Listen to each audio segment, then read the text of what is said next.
Hey, what is going on, you guys? Got a brand new episode of Buy or Bust for you guys today. Today, we're going to be going over the superior Spider-Man, the good, the bad, some key synergies, some key counters, 3 separate decks for this card, as well as the floor and the ceiling. Let's go ahead and break down what this card does and show what it looks like in-game. So in case you guys did not know, the superior Spider-Man is a 3-cost, 4-powered Series 5 card with the ability at the start of each turn. You get +1 energy, limited to +1 energy, if you have any cards with increased power in play. It does not count cards in your hand. They have to be on revealed or revealed.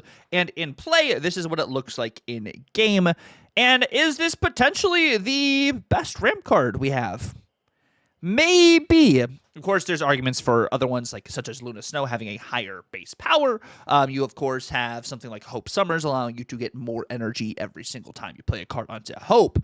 But I feel like the limitations on this card are pretty easy to meet. You know, you have to have cards in play that have increased power, or a card in play, since it's any card, or even if this card itself has increased power, seems like a pretty solid option there.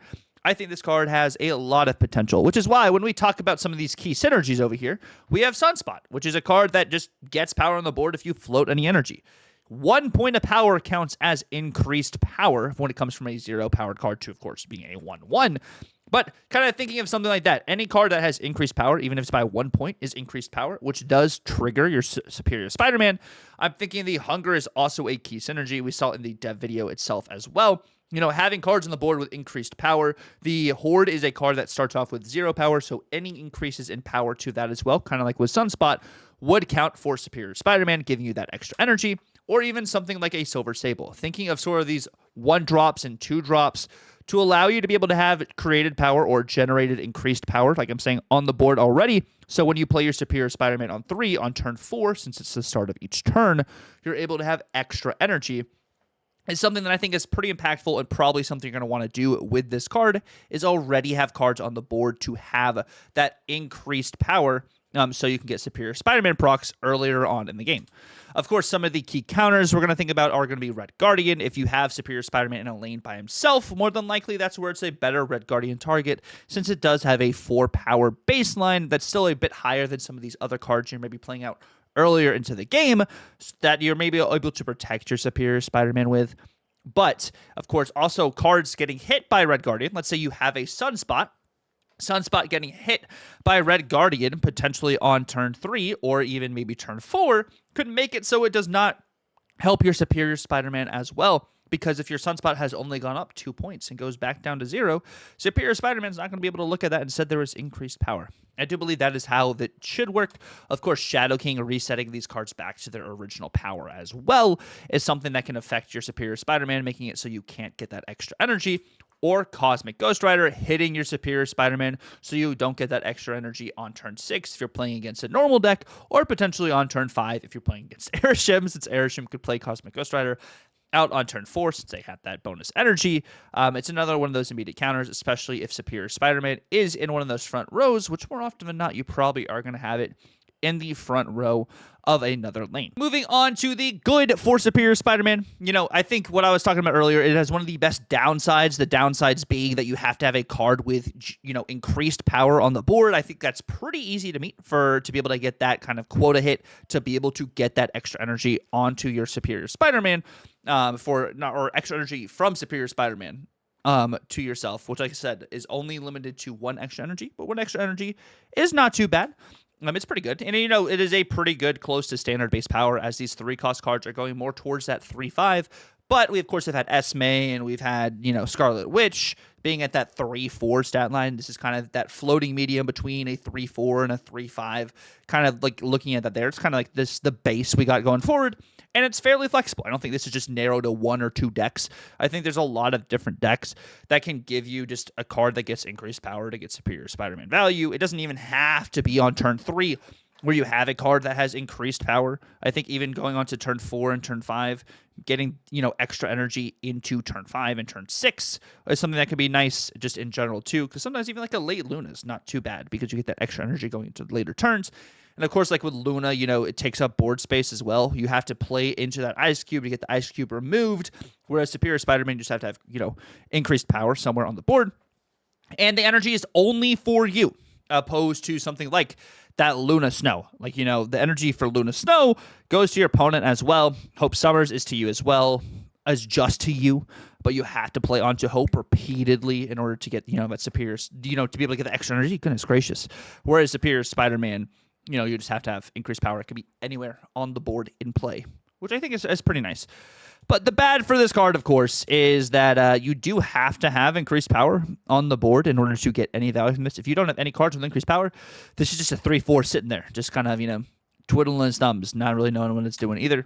Is this too slow? Like, if you do draw this late, is there a way for you to be able to catch up and get the energy you need? Or, is getting the extra energy later okay? I think in general, when it comes to cards like this, you're having to be able to get this extra energy, or you don't normally get this extra energy until turn 4, turn 5, turn 6. Because with Electro, you play Electro down. You don't get the extra energy until turn 4. Luna, turn 4. Hope Summers, turn 4. So, it's still similar in that sense, but being able to hit that quota of being able to have a card with increased power on the board, if you don't draw it early enough, or you don't have it on curve, in the beginning of the game, I think it may make it a little bit slower than some of these other ramp cards. It just really depends on, your RNG there. And it's a bad late draw. It doesn't give you the potential clog you might get on the board, something like a Luna would, to be able to offset your opponents. Also with Electro has a 3-5 base power now. Granted, you're probably not playing Electro late into the game. Just kind of keeping that in mind, just being at the 3-4. But in general, I think the bads really aren't too bad, opposed to the insurmountable values you get from the good. Moving over to the floor and the ceiling for this card. Of course, the floor would be you never get cards with increased power on the board, and it's a bad late draw. It's just a 3-4. You're not able to use this card for what you're trying to do for its ability. Or just the middle line here is you play this out on curve and you have an increased card on the board for 2 turns. So then you have increased energy from, let's say you play this on 3.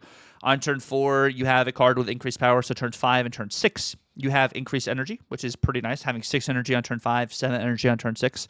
Seems like it's be pretty solid. But I do think the absolute ceiling for this card is you have a Sunspot. You have something like a Silver Sable. Maybe even you have something like a surged hit card. You play with Superior Spider-Man on turn 3, or you just have a card with increased power already on turn 3 on the board. So then on turn 4, turn 5, and turn 6, you end up having that extra 1 energy, which is really nice. And then maybe even you have it for 7, maybe for Limbo. So you have it for 4, 5, 6, and 7. You have it for 4 different turns. It's pretty solid, I think, in general. That's the ceiling for this card, which is really, really good, right? Moving on to the decks we have over here, we have Superior High Evo. Yes, I know it's a High Evo deck. I know you guys might feel about High Evo, but you got Sunspot, Nebula, and Misty Knight as some of these focal cards that have increased power, whether it's Sunspot floating a turn, Nebula, your opponent's not playing onto the Nebula lane, or Misty Knight giving you increased power across the board. But I want to say one of the sleeper cards I didn't mention at the beginning of this video is Adam Warlock, because if you are losing a lane, Adam Warlock gets increased power, and it does that passively. You don't have to float energy for Adam Warlock. You just have to be losing a lane, which that is increased power. That would give your Superior Spider-Man that increased +1 energy for you on that following turn, which is really nice. Of course, with Warlock as well, you can use that as another potential ramp out or just an energy cheating card to be able to get value on some of your top end, potentially either using this on turn 5 to be able to get a huge slam on turn 6, or maybe even using it on turn 6 to be able to get a huge slam on turn 7, depending on if your opponents, of course, are playing Merlin or playing any other cards that can change the location. I feel like there's a bunch of different value ways you can kind of get some classic feeling High Evo stuff. And with Shang-Chi not being as relevant right now, too, they can't destroy an entire lane of your high-cost cards. So I think that'd be pretty nice to do here. You also have Jennifer Kale as another way to get some of that extra energy if you don't have that Superior Spider-Man line. Next, of course, we're going to be talking about the Hungry Spider. This is what I was talking about, with the zombie horde with Superior Spider-Man. Of course, you have Sable, Hunger, Nico, surged cards in order to be able to get value there. You, of course, have Zombie Mr. Fantastic, and you have Zombie Sentry as ways to be able to generate the horde on the board to be able to get Superior Spider-Man value. Merlin to be able to play that onto Zombie Scarlet Witch. Of course, Zombie Scarlet Witch generating some of these other cards too, or using to get bigger hordes as well. Zombie Giant Man as one of your big staples there. Maybe you want to do a little bit more heavy into power stuff here, so you're not super reliant on the horde is something you could do as well. Maybe you want to do something like a demon, like from the hood in this list instead of one of these other, maybe instead of Juggernaut, so you just have extra power on the board. Totally is something you can do, so you're not just completely one-dimensional into the whole entire zombie kind of archetype. But you have just different ways to get power on the board, which I really like to get some of that superior Spider-Man value. And then you have Juggernaut, like I said, as one of those tech cards to be able to help you just win one of those lanes. Maybe you don't have as much power in, but make it so your opponents can't put any power into that lane is kind of like the thought process there. I do think this is going to be some sort of a home for Superior Spider-Man, since we're not getting any other zombie cards for like the long while, as at least from the data mines per se. We don't have anything that also is adding power to the horde. Superior Spider-Man might be something you're kind of plugging in there until next October, maybe when we get more zombies. And then the last list we have is something like a small ball, or a, Angela Bast Spice Rack is like what Dance would call it, where you're playing into more of the small ball lines. Almost anything hit by Agent Venom or hit by Bast or hit by Esme here is going to give you value. Most of your cards in here are going to do that. You do have Iron Man in this list as well. Great Esme, great Agent Venom hits to be able to get some really cool stuff. And since you have ramp here with Superior Spider-Man, you can probably have ways to either get Iron Man out earlier or Iron Man and other cards later in the game. Esme to be able to get value from your Esme cards with other things too. Like there's a bunch of different options with this list that I really like. There's a world maybe you throw Havoc back in here because the Superior Spider-Man counteracts the Havoc taking away the energy, since you're already getting the extra energy normally each turn as you progress. So maybe that's something you could do. You're not seeing Havoc maybe in a lot of these style lists since it got nerfed because of all of the EOT stuff. So maybe you can find a way to throw it back in here.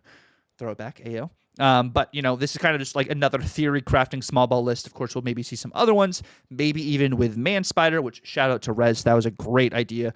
Doing Man Spider potentially in one of these small ball lists, which maybe Man Spider with Esme could be something that could be really cool. I might be doing some testing with that. Honestly, maybe a little bit higher on that card. But if you guys want to see my thorough and just complete thought process on Man Spider and Spider-Punk, we actually did a Season Pass breakdown video in the last video, which that'll be down in the description below, to help you guys if you want to get the Premium Pass or get the Super Premium. Maybe you want to get both. Maybe you just want to get one. I kind of break down each card and give you 2 decks for those as well. That'll be down in the description below. Moving along, though, as we do talk about the Superior Spider-Man and my rankings for this card, is this potentially one of the top 3 cards of the month? I think it might be. I think it is incredibly strong, having that extra energy for the downside of having to have a card with increased power. I think it's just so easy to hit, and it only affects you instead of your opponents as well. I think that's also a plus for you. And I think it's pretty flexible. I think it not being super narrow into 1 or 2 different lists also gives it extra value as a card itself when it goes to ranking this, which I think that's why it's a 3. Could potentially even be a 4-star for flexibility-wise, since there's so many cards that just can get increased power whatever way they want. And there's locations that do that too, to be able just to continually get value. And if this card itself has increased power, that card counts as any card in play. It doesn't say other cards in play in order to get that extra energy. And I don't necessarily think this card gets adjusted. If it's too strong, maybe they make it a 3/3. But looking at some of these other cards, I don't think there's a world where they really need to nerf this necessarily, unless maybe it gets adjusted and they buff it. Maybe it's not doing what they want. It goes to a 3/5, which premium stats for this card, why not? Which is why I do think this card is a buy. I think if you guys enjoy having ramp or just enjoy good cards, I would say the Superior Spider-Man should be a buy for you, especially having another way to ramp stuff out. I think this could potentially become a meta card in the future. Of course, this is me inferring and theory crafting. I think this card's got a lot of potential, not just now, but further down the line. Even in a Surfer style list, you could get Surfer value with this card. Of course, you're running Luna in potentially Surfer stuff, right? But Luna and those lists are giving your opponents also extra energy, whereas this is legitimately just giving you extra energy. So I think there's a world like this totally can work out for that there. So I do suggest getting this card. But as always, guys, at the end of the day, you guys should spend your resources the way you guys want to spend your resources. We are just theory crafters. We have not had hands-on access with these cards. We don't know how they perform, how they're going to function. We have another OTA on Thursday. Maybe they nerf a bunch of stuff after they just buffed move in a way with Mercury getting nerfed, but also making Cerebro 4 better. Yeah, there's a little bit there. But what if, like they nerf move and then you're like, you know what? Well, ramp stuff is much better now. Or maybe they don't touch move at all and move just continues to go the way it does. Maybe you need some more ramp options to be able to tech things out. Like, I feel like we're just in a very interesting spot right now in the meta with the new season coming. 4 cards releasing: Web Sling, Superior Spider-Man, Spider-Punk, and Man Spider. So there's 4 cards coming out that are going to affect the meta. So we'll kind of see how that kind of shifts everything, going forward into this new season. But we're playing a video game, guys. At the end of the day, you should buy the cards that you guys really want to play, since we only get a small amount of resources in general without having to spend money on the game. Like, spend what you want to spend. Play what you want to play. If you're just going to get a card to be collection complete, okay, that's fine. But if you just want to play a card that you're going to continue to play and really invest into, wait a couple days. You don't have to buy the card day one. You could see what decks are being built and what things maybe you even want to build yourself before buying some of these cards to really fully invest into them. Because I don't want you guys to have to spend resources on the card for just to sit on your shelf and then you not be able to play it at all, even though you spent your resources and now you don't have the resources to buy another card. So just kind of like keep that in mind while you're going into this and whatever brings you joy. Because at the end of the day, like I said, we're playing a video game.